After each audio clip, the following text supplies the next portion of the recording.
السلام علیکم۔ اپنی روایات کو بھول جاؤ گے تو باقدر قوم کی طرح ہمیشہ زندہ رہو گے۔ مجھے یہ محسوس ہو رہا ہے کہ فلسطین ہمیشہ خون کے ہی ڈوبا رہے گا۔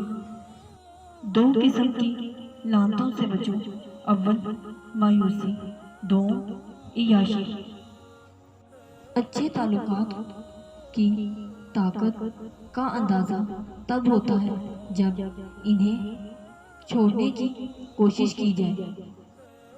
زندگی ضرورت کے مطابق گزارو، خواہش کے مطابق نہیں۔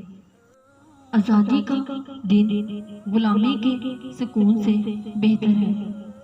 میں اپنے نوجوانوں کو رسول اکرم صلی اللہ علیہ وآلہ وسلم کی یہ حدیث مبارکہ یاد کراتا ہوں کہ اپنے آپ کو جان لو کہ تم جان ہو، کیا ہوا، اور اپنے دشمن کو بھی اچھی طرح جان لو کہ وہ کون ہے اور کیا ہے، تمہارے متعلق وہ کیا ارادے رکھتا ہے۔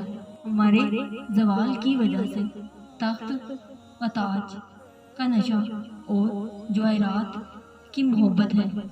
حکمران اپنی حکومت کی حفاظت کرتا ہے جبکہ مجاہد اپنے ملک پر قربان ہوتا ہے۔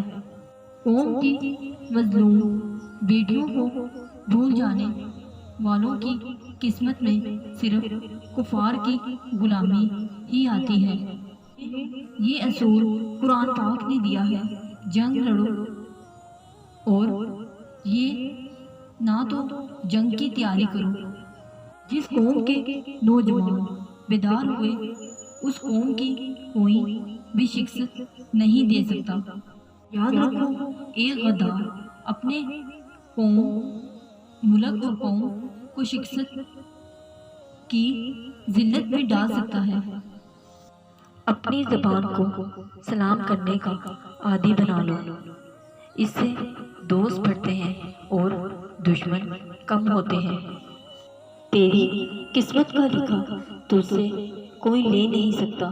اگر بھروسہ ہے اللہ پر تو تجھے وہ بھی مل جائے گا جو تیرا ہو نہیں سکتا۔